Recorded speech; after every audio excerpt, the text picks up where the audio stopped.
Welcome to the big number. I am Tom Haberstroh, and as always, I am joined by the illustrious Dan Devine. Media day for everybody has happened. Training camp is now moving forward, and I'm ready to put up some numbers. So hit me with it. What is this week's big number? This week's big number, Dan, is 0, as in the number of total pieces of evidence that the Los Angeles Clippers provided on media day that they did not commit cap circumvention fraud. Hey, Dan, 0 pieces of evidence. That is this week's big number.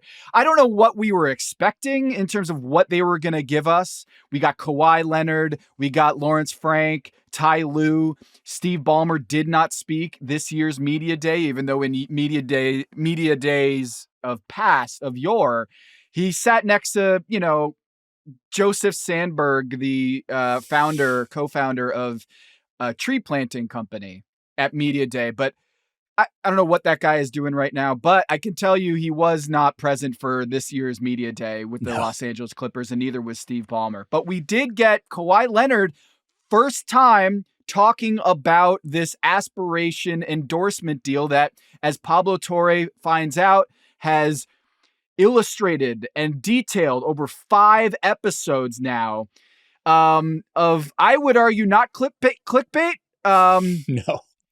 Not clickbaity.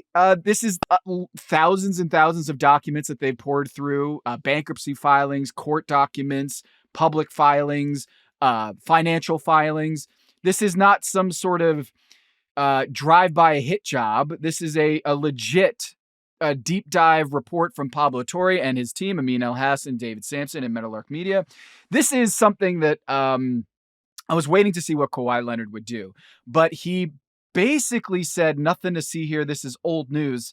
And fake news. You can't forget that part. Fake news, right? He was saying conspiracy theories. I don't pay attention to conspiracy theories, clickbaity stuff. Journalism, which was great, is just like journalism. I'm going to throw that in there. That we're just going to shrug off.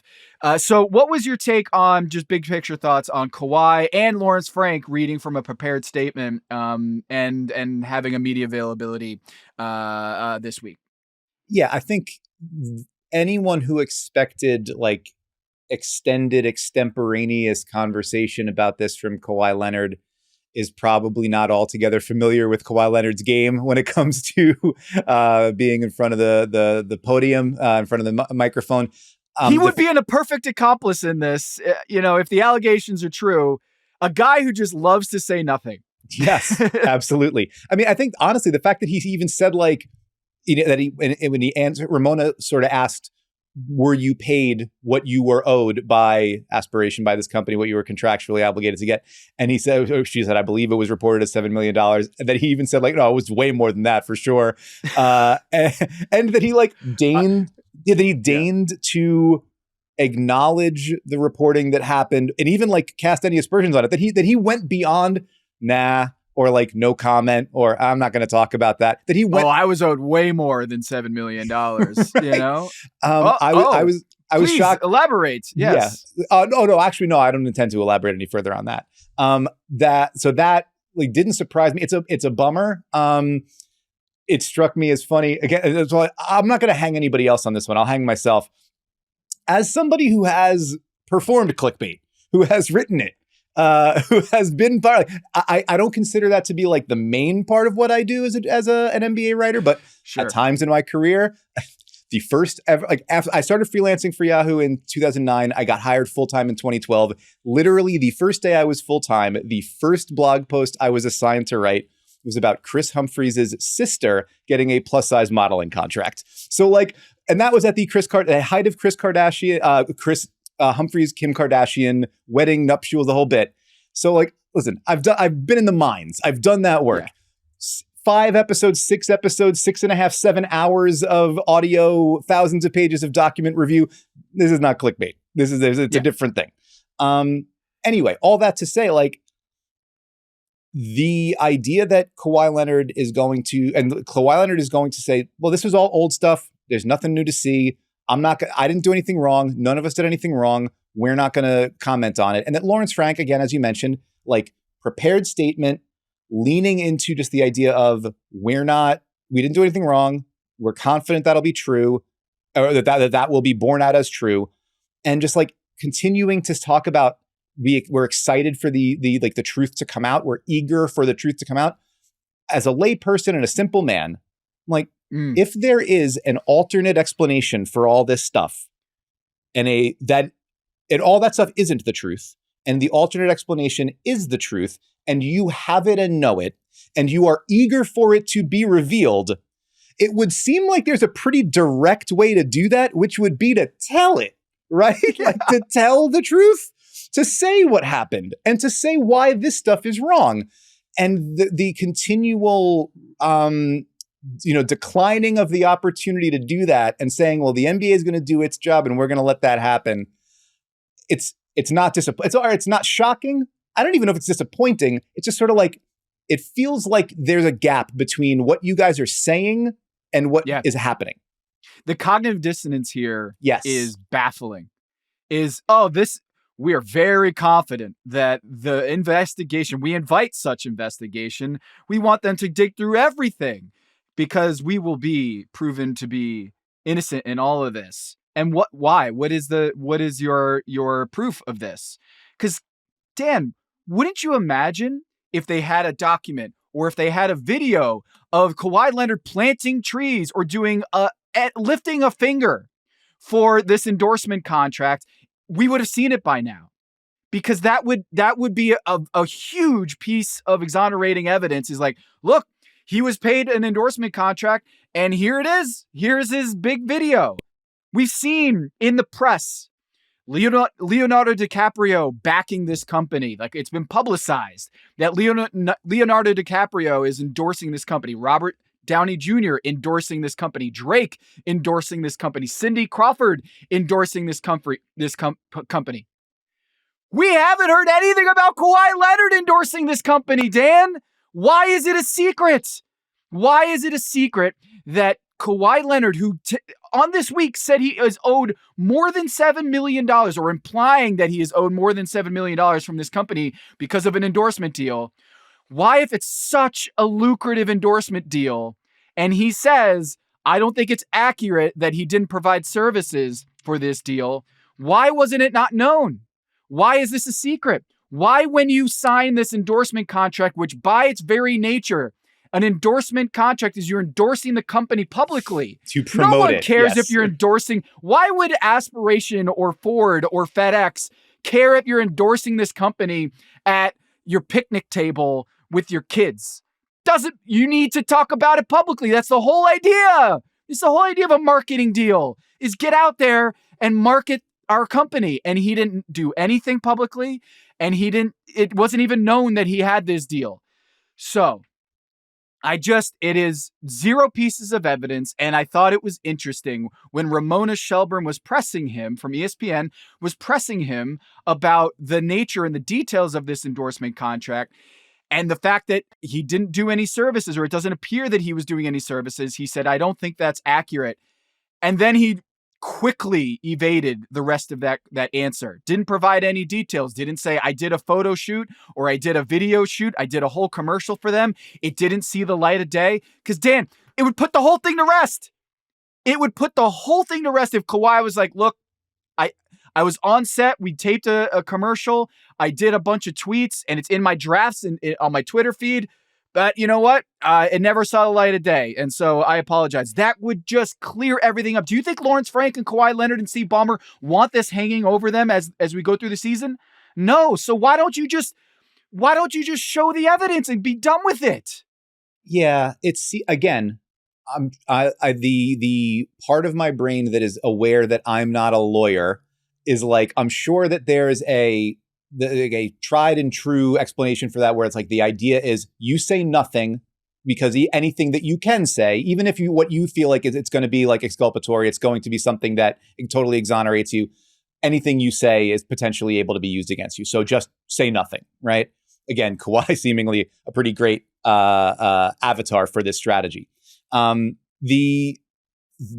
it does not square, as you said, with the the comments and the attitude of the organization saying like, we invite this investigation. We welcome the finding of fact here.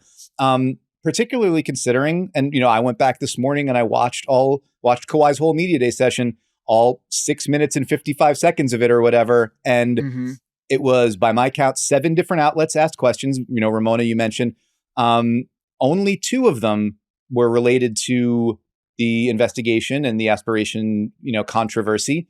And I thought this was really interesting from Steve Henson at the Los Angeles Times, LA Times, like the daily in Los Angeles, right? The main daily paper of record, for paper sure. of record in that market. Yep. Quote, the Clippers allowed only 2 reporters to ask about the deal during media day at Intuit Dome, refusing to give the microphone to additional reporters, including one from the Times, who raised their hands to ask questions. Leonard was ushered off the dais and out of sight. And so we talked last week, I was at Knicks Media Day. Very frequently, your starting point there is the local beats, right? Like they're the local beat writers who are on their deadline for covering this team for the major local papers. They're going to get their questions in first. They're going to get the opportunity to be kind of like leading the dance in the scrums. And then, people from other outlets and, national people, et cetera, sort of move from the outside in. The idea that you're saying we're limiting this to like a handful of questions. We're only doing a couple on this one. We're not letting the paper of record in the market get in on it. If nothing else, it seems like you're saying we welcome all sunlight on this. And then you're kind of putting a pretty big sun blocker on it, to prevent that kind of daylight from coming in. Yeah. It's a great note by you. And I was thinking about Lawrence Frank and his response to, again, it would have been nice if Kawhi Leonard had been receiving questions from other media outlets that, like the LA Times, that have some very directed, poignant questions that would feel like it would be them opening up for any questions. It's a media day availability. It's media day. And I remember Law Murray, our friend from The Athletic, who's covering the Clippers, he had a question, but right before he asked the question, you could hear someone on the PR staff say, last question, we're wrapping after this. And I was like, and what we're seeing from the LA Times report is that they have their hand up. If you have nothing to hide, then why are you cutting these interviews short? It doesn't add up. And then Lawrence Frank, when he's asked about Uncle Dennis, I don't know if you caught this. So Ramona Shelburne is asking Lawrence Frank whether he had any knowledge of Uncle Dennis, Kawhi Leonard's representative and manager, whether he had any knowledge of Uncle Dennis asking for extra benefits that go beyond the scope of what's allowed in the NBA. And he says to her, look, Dennis knows the rules. Kawhi knows the rules. Mitch Frankel knows the rules. And we know the rules. And she goes, is that a yes or no? And he goes, Good yes, follow-up. Good follow-up. We all know the rules.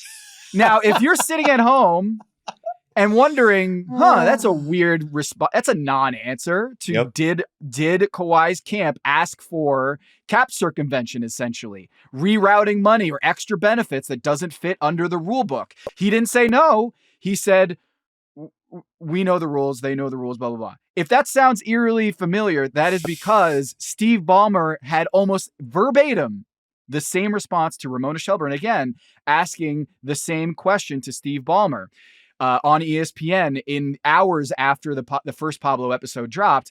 He said, they know the rules. They meaning Kawhi and his representatives, including his uncle. We know the rules, and if anything's not clear, we remind ourselves what the rules are, and we make absolutely clear we're going to abide by those rules, and they understand them as well, and it's important for them to abide by them, which they have. That last line is a little different than what Lawrence Frank had said, is they know the rules, but he didn't add, and we know they abided by those rules. Steve Ballmer said that a couple weeks ago, said Uncle Dennis knows the rules, and they abided by those rules. Now, there's lots of lawyers involved. You can tell from Lawrence Frank's opening statement, a 2-minute opening statement, that he was looking down on his sheet of paper, taking his eyeglasses off, having hand gestures that were reminiscent of politicians of years past. It seemed practiced. It seemed very choreographed. That doesn't seem like someone who is really confident in their innocence. It seems like if I were the Clippers and I was that confident about my innocence, I would put away any prepared statements and just be like, ask me anything. And I'd be able to speak off the cuff because I know we're clean, we're good.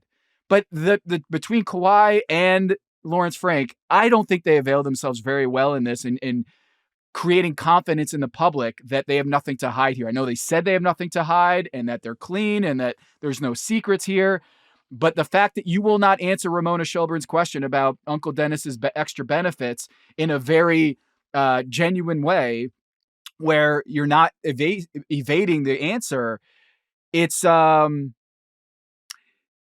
just, why do they keep sidestepping this issue and just provide us with the evidence that they're good? You know, it's just, it's just bizarre. There's an Occam's razor explanation for that. But I suppose in order to publicly arrive at that, we'll need to see the outcome of the NBA's investigation and Wachtell Lipton digging into it. And if I was Wachtell Lipton, I would say, I think we're going to need some more time on this. We're going to need to bill some more hours on this one. Really, put a pot of coffee on, get the midnight oil going to see what's going on here. But yeah, it does feel like if it was as simple as we did nothing wrong here, there's a lot quicker and more direct way to arrive at that than where we are now. And what they did on Media Day, which was kind of like, leave Kawhi till the very end of the day, put him up there for 6 minutes, let 2 questions be about this, and then cut it off. And yeah, it does not exactly scream we're an open book and confident in our responses to this. It seems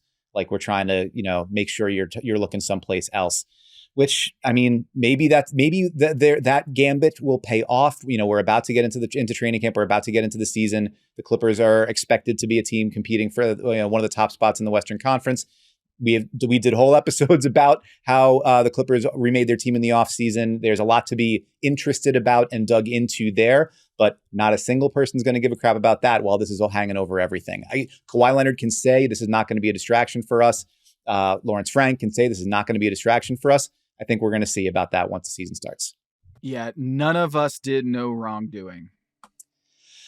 Which, yeah, I mean, you get what he means. So I get what he means there. Yeah. But I'm like going with is it a triple negative? Is it a double negative? None of us did no wrongdoing, Kawhi said.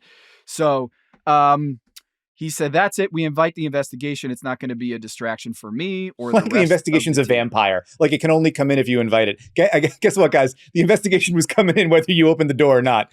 That's kind of the way where we arrived at after all these podcasts and the subsequent reports from other outlets.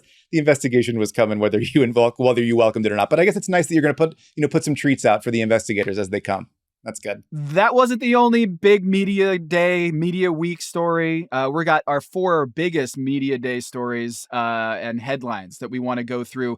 After the break, your 4 little numbers and our biggest storylines from media day.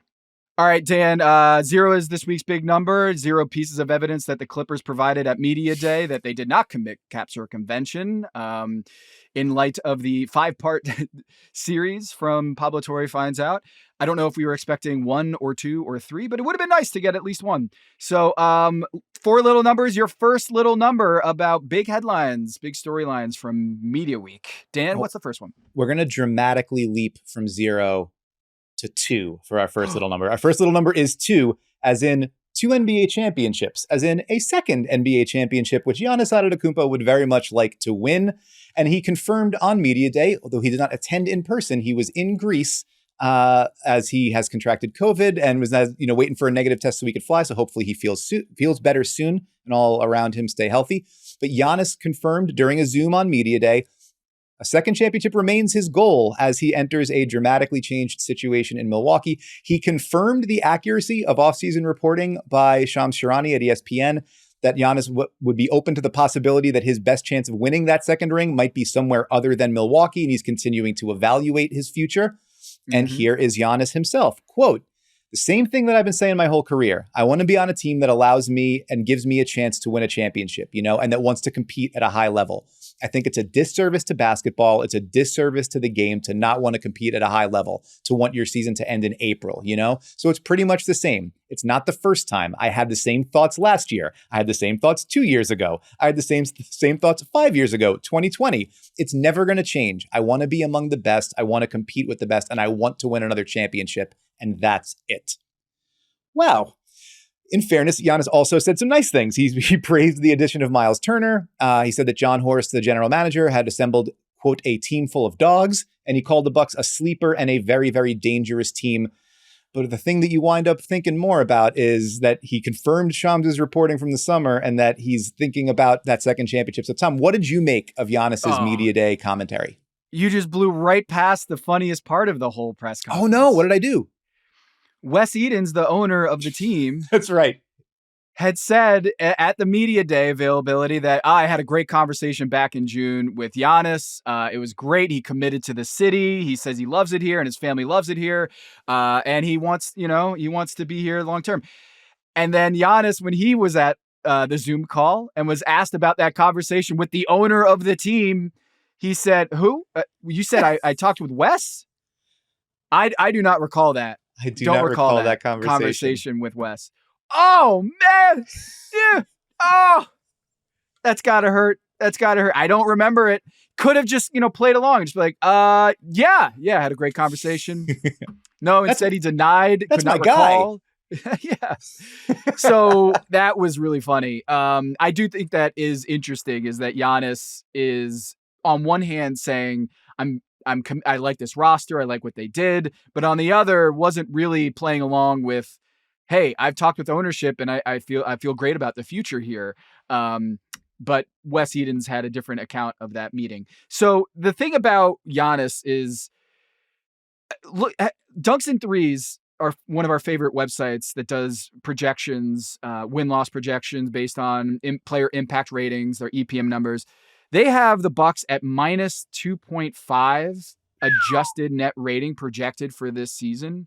That is good, or I don't know if good is the right word, but 17th in the NBA. And it's partly because there's really nobody of real consequence behind Giannis on this team. And so if he's injured or anything happens to Giannis, contracting COVID, and he has to stay away from the team, it could go south really quickly. And so the fact that he is, yes, saying, I like this roster and everything, the numbers and the projections are saying otherwise, is that this is not a title contending team. Certainly not. 17th best rating according to the individual numbers. Well, Kyle Kuzma, one of the most negative players in the league, having, I think, third or fourth most minutes projected on this team. That is not a ringing endorsement by the numbers, but yeah, that's where they're at, trying to get that number two championship. Yeah, it's you understood the move away from Damian Lillard while he was going to be a lost season for him, rehabilitating from the ruptured Achilles and turning him into the cap space to sign Miles Turner. Like, there's something to be said for that. You are looking at a guard rotation that's Kevin Porter Jr., Gary Trent Jr., Cole Anthony, AJ Green, Ryan Rollins, Gary Harris. And that some of the, you need the coin to come up heads a lot in that kind of collection of backcourt talent to be able to ease things up on Giannis and space the floor for him. And like you said, God forbid anything happens to Giannis. But all right. Number two, maybe not in the offing, and then maybe the Bucks will be in a different kind of number two before too long. Our second little number this week is 30.9%. That was LeBron James's on-ball percentage last season, according to NBARAPM.com. It's a big honkin' stat site with all different kinds of fun bells and whistles and numbers. On-ball percentage is what it sounds like. That means that when LeBron James was on the floor last year, he had the ball in his hands about 31% of the time. I love this stat, by the way. I'm glad you brought it to light because I feel like it's one of those stats that should be more ubiquitous. It should be everywhere, the on-ball percentage. Yeah, it translates the idea of like time of possession or usage into just like how often is that guy literally holding the ball? Like, it's a pretty simple thing. That's a big number, is it not? It is. It's in the 92nd percentile in the NBA. So it's, the highest of the highs. It's, your Jalen Brunsons and Trae Youngs. That's up near 50%. But LeBron, just under 31, that's still like 92nd percentile in the league. In his 22nd season, it's still one of the more ball-dominant players in the league. And above him on that list, and I think the 97th percentile, was a guy named Luka Doncic, who is obviously signed an extension in LA. He's going to be with the Lakers. He's going to be the focal point moving forward. So LeBron talked on Media Day, among a number of other things, about whether he's going to be retiring or not. We'll see. About whether, he's going to wait for Bryce, not so much, all the different kind of things that he was talking about. He talked about the importance of working on his catch and shoot game and his off-ball game in an acknowledgement, tacit or explicit, that he's going to need to find ways to fit better alongside Luka. He said, I got to understand how I can make the most of when I don't have the ball, moving into space. Obviously, Luka and AR are going to do a lot of time handling the ball. We've got Marcus Smart now, Gabe, Bronny, when he gets his opportunity, they handle the ball. We got a lot of guys that can handle the ball. So how can I be effective on a team where I don't have to handle the ball as much? He took just under 3 catch and shoot 3-pointers per game last season. The highest volume that he's had in the tracking data era was 22-23. He had 3.5 a game. So it's not like giant usage as a catch and shoot player, but he shot the ball really well on those last year. I think 42% on catch and shoot shots. He's still one of the most dangerous cutters in the game when he moves into their lane off the ball.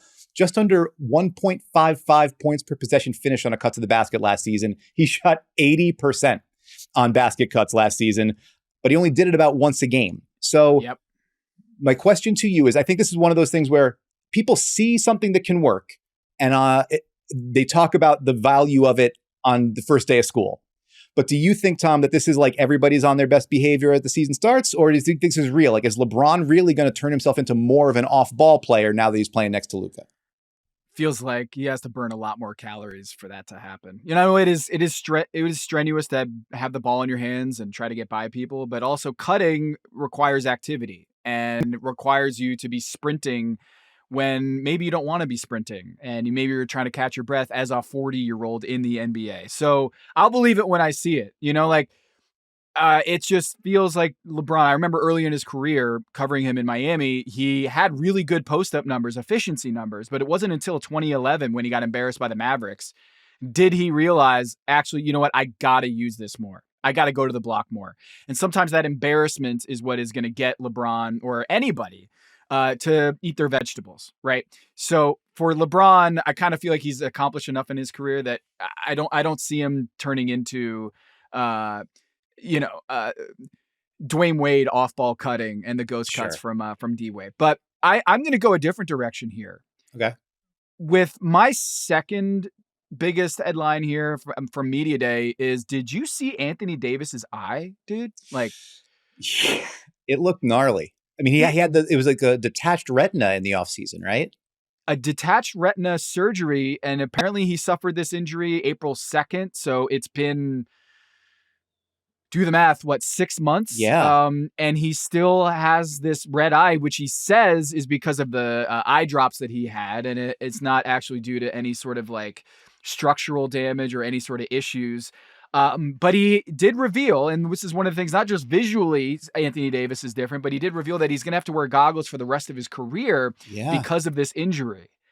And that's a big revelation from Media Day, especially because he was the player to come back from the Luka Doncic trade that was widely panned and widely considered the most lopsided trade and most stunning trade in NBA history. And here you have a guy who just months later has to wear goggles and had to go detached retina surgery. So this is concerning also because Anthony Davis is one of the most high volume foul drawers in the NBA. Him going through contact is Anthony Davis. So if he's at any way hindered about drawing contact and getting to the free throw line, last year, 7.8 free throw attempts per 36 minutes, was top 10 in the league behind Luka Doncic, Jimmy Butler, Paolo Banchero, Shai Gilgeous-Alexander, Zion Williamson, Joel Embiid, Giannis Antetokounmpo. Like, he's one of the best at drawing contact and going through the basket and getting to the free throw line. And if he's anyway impeded by that eye condition, then his value as a player, I think, declines quite a bit. Yeah, I mean, you combine that with the hemming and hawing in Dallas about when Kyrie Irving is expected to be able to be back on the court, where the Nico Harrison said during, I think, a Summer League broadcast that Kyrie was ahead of schedule. And then Jason Kidd came out right away and was like, can we stop saying that? He's not ahead of schedule. Did he say like it was bad reporting? Yeah, Dan? right. Like, Well, listen, between him and Kawhi, we're blaming the media an awful lot, but journalism. Yeah, he's not here for these clickbait analysis of what his general manager said on TV. And then Kyrie coming and saying, I'm right on schedule. So we'll see when that means he's back. But yeah, the idea of this competitive window over these next few seasons was largely about what you got out of Kyrie and AD. And if you have impeded versions of either of them, obviously it dramatically impacts what you can expect from the Mavericks on the court. Still going to be fun to see Cooper Flag, though. So we'll see how much we see them. Our third little number this week is -12, -12. That comes to us via Nuggets head coach David Adelman, who answered a question that I think was asked by our guy, Matt Moore. I'm not positive, but I think it was him, about how to address Denver's perennial struggles when Nikola Jokic hits the bench. Here is what David Adelman said, quote, I think that's one of the biggest challenges at camp because I'm not worried about how the starters are going to flow together. It's just trying to find the right group with that second unit. We can't be -12 every night in those minutes. It's just a killer. And he went on to talk about like the challenge, the reason why that's a big killer. If you lose the non-Jokic minutes by a ton, then you're in close games all the time. If you're in close games all the time and you're not blowing anybody out, you're not resting your starters in the fourth quarter, you're playing guys big minutes, they wind up having heavier workloads, and then come the end of the season, they run out of gas. And that's obviously when you're playing for championships, that those margins can matter a lot. -12, I looked at it first. I was like, is that a specific thing? I think it was an estimate, but the numbers are not great. Over the course of 100 possessions, the non-Jokic minutes during the regular season last year, -9.3 per 100. In the playoffs, the 2 rounds, -22.2 per 100. So maybe -12 is just sort of in the middle of those. But this continues a career-long trend, massive on-off splits for Jokic. It's only gotten bigger as he's gotten better. So, Tom, I guess the first step to solving a problem is identifying it. What do you make of David Adelman circling those non-Jokic minutes and saying, we got to solve for X? Yeah, I think it's very clear that the Russell Westbrook experiment did not work, of him anchoring that second unit and being the sixth man in that role. It did not work. He's not with the Denver Nuggets anymore. He's not with anybody right now. Yeah, that was one wild thing from Media Day, remembering, oh, right, he's not on a roster right now. Correct. And the Denver Nuggets kind of started a little bit of a the Denver Nuggets are, with Jonas Valanciunas and all that controversy wherein he signed with a EuroLeague team and he was threatening to leave the NBA, but then he's back and he's going to be part of this Jokic tandem in the front court. And, they need help there, but I don't know if Jonas post-ups is really the answer here. I kind of feel like when you're looking at the second unit, and they got Bruce Brown, they got Tim Hardaway Jr., Julian Strawther, Peyton Watson, Jonas Valanciunas. That is a pretty solid second unit. They don't have a point guard. They're going to run through Brown and Jamal Murray next to Jokic. And so they don't have like a traditional point guard really on the roster. And so a lot of this is going to come on Jokic. Last 3 postseasons, you mentioned the regular season and postseason last year. I did last 3 postseasons plus minus of when when Jokic is on the floor in the postseason last 3 years. Plus 169 when Jokic is on the floor, minus 96 when he's on the bench over the last 3 postseasons. That swing is a 250-point swing there over the last Monstrous. 3 postseasons. Yeah. So the issue in the regular season, great. Like, okay, it's one thing in the regular season, but it exacerbates in the postseason, like you pointed out. I also noted kind of Jonas, the acquisition of Jonas and having Jokic out there. Maybe you get 2 big lineups. The other thing I noticed at Media Day is over in Houston, Ime Udoka. He said something really interesting, coming off the heels of Steven Adams playing a lot of 2 big lineups with Şengün in the postseason last year against the Golden State Warriors. He noted that he is going to be going to probably the biggest lineup in NBA history, or one of the biggest lineups in NBA history, is Amen Thompson, KD at the 2, Jabari Smith Jr. at the 3, Alperen Şengün at the 4, Steven Adams at the 5. PJ Carlissimo, you were just ahead of the game, putting KD at the 2 back in right. Seattle. What was it? Almost 20 years ago? Jeez, yeah, that's right. My goodness. Think about it. So I went on Basketball Reference. the heights of these players, 6'7", 6'11", 6'11", 6'11", 6'11". So the average height of that lineup is 6'10 plus. Dan. Oh my goodness. So he's like, we're going to do things differently without Fred VanVleet. We're not just going to go double big. We're going to go four bigs, essentially. 4 7-footers. And Amen Thompson, who's 6'7". It's like the Onion story. Like, we're doing 5 blades. Like, we're just going all in. We're gonna make those like the Cavs teams that was like Jared Allen and Evan Mobley and Lauri Markkanen. We're gonna make those guys look tiny. We're going with everybody big. Yeah, so Dan, I don't think they're gonna try to recreate Fred VanVleet. They're gonna try to create something actually that we've never seen before. It's just like an all 7-foot lineup. Can we get Clint Capella in there as the 5th spot there? I'm sure he can handle the rock. Yeah, what the hell? Why not? Sure. That's what we've always been asking for is Clint Capella. When can he handle the rock more? Please run point for this team. Just got to let him cook. Saturday, I think Ball is still on the market. We gotta have as many options as we can. All right, our 4th and final little number this week is 10. That is how many total possessions the Cavs played last season with Donovan Mitchell, Evan Mobley, Jared Allen, DeAndre Hunter, and Sam Merrill on the floor together. So 3 of their core 4, Mitchell, Mobley, and Allen, and then DeAndre Hunter, their big trade deadline piece, and then Sam Merrill, is a sort of designated shooter off the bench. They didn't play together at all in the regular season, according to Cleaning the Glass. They played 10 possessions together in the playoffs, which is not very much, but that looks like it's a low number, and it looks like that's going to be the starting lineup for the Cavs entering this season, because you've got Darius Garland still working his way back from the offseason toe surgery, and Max Strus is only about 5 weeks past surgery to repair a Jones fracture in his left foot. So 2 spots open on the Cavs starting 5. DeAndre Hunter is going to slide right in there, and then Sam Merrill to keep that floor spacing and add, move Donovan Mitchell to the point guard, have him be at the 2 spot, maybe a more natural position for him.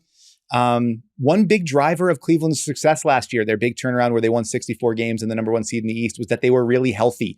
The year before, they'd had a ton of injuries, but last year they lost the 10th fewest games to injury in the NBA, according to SpotTrack, and none of them were extended injuries to their main guys. Now they're going into the season with 2 injuries to starters. They also lost Ty Jerome in free agency too. So still expected to be the class of the East, still expected to be right there with the Knicks up at the top of the conference. But does the prospect of going in without 2 starters and with an unproven started 5 give you any pause, Tom, about the Cleveland Cavaliers? Yeah, because the number 1 predictor of injury is prior injury. So if you are injured going into the season, that's not a great start. And it's one of those things that, we find out at media day is whether guys are wearing goggles or they have a limp or suddenly they have a new arm sleeve tattoo. And it's like, whoa, hey, where did that come from? We learn a lot on media day, and it's not just like these press conferences where we get really good information and updates and catching up. We also learn of these injuries and like what are the timetables here. And for the Cleveland Cavaliers, it does concern me, especially when you're dealing with some of the injuries that they're going with, and the speed of Darius Garland and how he's going to be able to come out of the gate without training camp, without a ramp up, is really concerning. After the break. All right, Dan. So we talked about the Nuggets, the Lakers, the Mavs, Houston. We talked about the Clippers, a lot of Western Conference teams. One team we haven't talked about is the Golden State Warriors. And according to Shams Charania, our long national nightmare is over as of 6:34 p.m. Eastern. Yes, that's right. Jonathan Kuminga saga is over. He had agreed to a 2-year, $48.5 million contract to return to the Golden State Warriors. Agent Aaron Turner told ESPN. But this is my favorite line of this report. The deal has a team option designed for the contract to be ripped up and renegotiated next summer. What? Like a 2-year deal, but it's the second year is designed to be ripped up and renegotiated next summer. So does that make it a 1-year deal? I've never heard this kind of verbiage around a contract, but Jonathan Kuminga did not get his player option that he was requesting, that there was kind of back and forth all summer. And Aaron Turner did a lot of interviews publicly trying to campaign through the media about his value and trying to get the word out that he would like to have a player option and no team options, because those are a net negative for a lot of these clients. Is like, team options work against players, which is why maybe you want to include in this report that it's designed for the contract to be ripped up.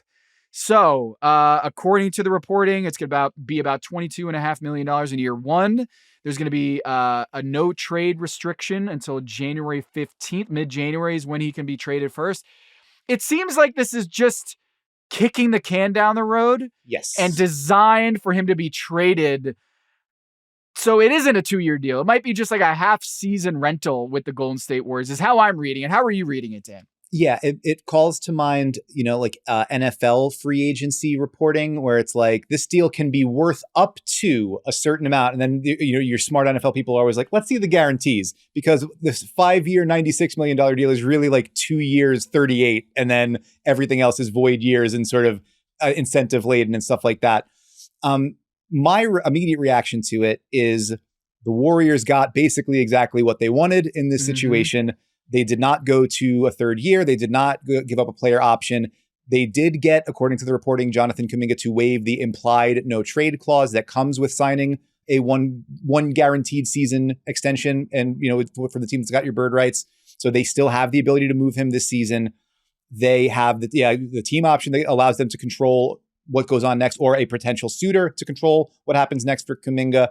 They get him on the larger salary slot that allows them to bring in a higher priced player or to target higher priced players in trade if they want to try to add to this year's roster. Right? Like veteran guys who have in the $25 million range. Right. Yeah. So my initial reaction to this is sort of like, if this is where we were, why could not this have happened a very long time ago? But I suppose the answer to that is Jonathan Kuminga didn't get nothing in return here. He does get a little bit more money up front, right? If the initial offer was 2 years, 45, getting up to 2 years, 48.5, you start at a higher salary. So he gets a little bit more money now. He doesn't have to take the $8 million qualifying offer. He makes like an additional $15 million in guaranteed money this year.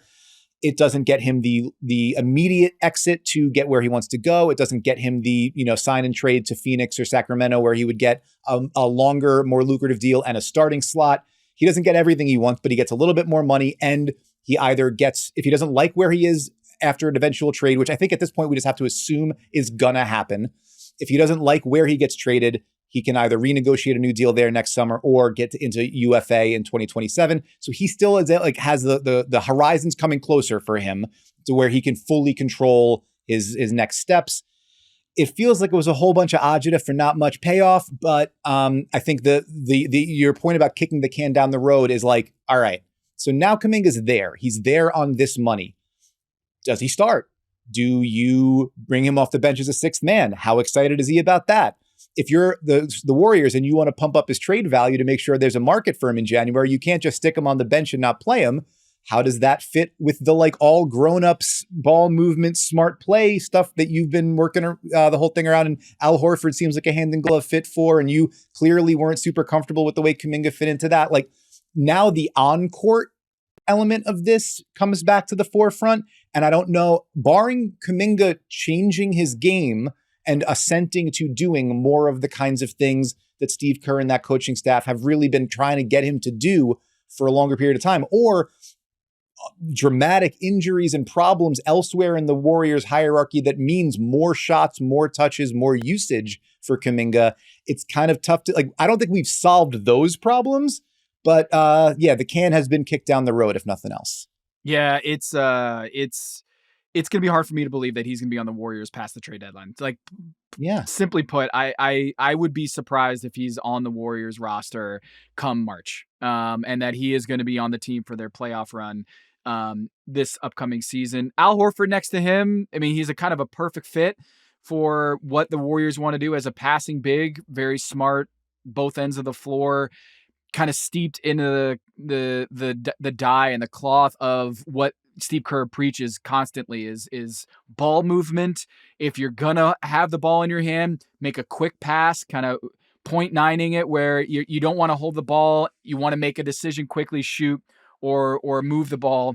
That's Al Horford's game, right? Yep. He is a guy that can have a 10% usage rate next to a guy like Jonathan Kuminga, right? Is like, all right, I'm just going to be out here to defend and play at a high level, do the little things, and Kuminga, you can just cook. But I just don't know what that does for, Draymond Green's going to slide over to the 4. And then you ask yourself, well, where are those minutes going to come from Kuminga? Like you said, is he going to start? What kind of minutes is he going to have? But all of this might be just fait accompli, and that the suitors are the suitors. The Kings have been rumored to be interested in Jonathan Kuminga and the Phoenix Suns. And maybe we find out that, come January 15th, they've had some sort of deal, the framework of a deal already agreed to, and they're just waiting for him to get his money, which he did just get. So we'll see. I like the moves that they hit. GP2, D'Anthony Melton, Al Horford coming back. Love those veterans for what they're trying to do. I'm generally bullish on the Warriors year in and year out because I think Steph is that good. Sure. And he looks great, and everything that we're hearing about Steph Curry and his strength and his speed and his health, I think is really good sign for the Warriors. What I don't like is just, I feel like, Dan, this isn't going to be the last time we've talked about this on the Big Number, Jonathan Kuminga. I feel like we're probably in for what is it? There was a couple reports last year, Kuminga unhappy about his role and wanting to get some sort of resolution with Steve Kerr. And I feel like we're not out of the woods yet on that. So Golden State Warriors, they get Jonathan Kuminga back, but TBD whether he's actually going to be on the Warriors roster, and they rip up that contract this summer. Is he like our Pablo aspiration story? Like, are we going to have like a 5-part series on Jonathan Kuminga? You know what? I don't think it's getting the kind of. Don't you put that evil on me, Ricky Bobby? Don't you do it? Exactly. Hey, yeah. but brothers playing together, that's pretty good. Yeah, it's interesting. It's a Exhibit 9 deal, it looks like, training camp deal. For Seth Curry, that's right. For Seth Curry. So yes, he's signed, but it's not a full, standard player contract. So it looks like he might like play training camp and preseason and be here for a short while. And then he will be back with the team potentially down the road once kind of the roster restrictions loosen up for him. So that'll be fun. The Curry brothers, we haven't seen that yet in the NBA. No, I think it sounds like it's going to be good. And the idea of, I think that it's to your point about, we're going to wind up talking about this again. It feels like all of the signings they made, the younger guys still have there, like with Moody and Podziemski, and the veterans that they had, like this whole team is built to look and play a certain way. And then there's this other guy. It still feels like that. And maybe Kuminga is able to be like, maybe that can turn into a strength, and Kuminga can be, additive as a different type of player and bring a different flavor of downhill slashing and offensive creation, whatever. And maybe this is the year they finally figure out how to merge those two things. I think you're right, though, to be skeptical about that and to think that the most likely outcome here is that the one of these things is not like the other of it all, winds up being resolved in a trade in a couple of months. But at least Jonathan Kuminga is going to be getting paid a little bit more while we're all waiting for that. You don't have to wait anymore, folks. You were clamoring for the resolution on our over-under on the Kuminga contract that we said July 30th was going to be $20.4 million. That was the over-under from Fred Katz at The Athletic, did the survey of coaches and executives. And the average annual salary for Jonathan Kuminga after all of those, where it was 20.4, we both said over on that. We took the over on that, and the average annual salary, even though it's going to be ripped up this summer, it's designed to be. It's designed to be. Things that are designed in certain ways, they don't always happen. That was almost like a dare that Shams did. Like, it's a dare. Like, don't you dare not rip this up. It's designed to be ripped up. The crease is, it's like a fruit snack that has already had a rip on the label there. It's already designed to be ripped up. Okay. This contract will self-destruct. Yeah. It will self-destruct. The little crease has already been created on the contract. And all you have to do, Mike Dunleavy Jr., is just rip it. Just let it rip. All right. So that is, congratulations. We did correctly on Josh Giddey and Jonathan Kuminga. Cam Thomas, I think we were also correct. We're just waiting on Quentin Grimes, which I can't believe we're still waiting on Quentin Grimes, but all right. Yeah. Emergency pod incoming. Let's go. And he didn't get to go to Abu Dhabi, right? Like the flight left without him. So unfortunately, we won't get into that. Same, Quentin. Same. You and me together. Thank you, Emmy. Appreciate you for producing this show yet again about Jonathan Kuminga. Appreciate you rolling with the punches there. And I want to also thank the entire Yahoo Sports squad behind the scenes for making this podcast a reality. Shouts to the Dunker Spot, which you can now check on the Yahoo Sports network. Our friends Nikias Duncan and Steve Jones joining the network. So congratulations to them. And also catch our show on that FAST channel now, Yahoo Sports Network, yahoosports.tv. Go check it out wherever you watch your free programming. That's going to do it for us this week. Catch us again next week. Go check us out on YouTube and wherever you listen to podcasts. Dan, we did it. We got through Media Day. That's right. 15 pounds of lean muscle coming your way.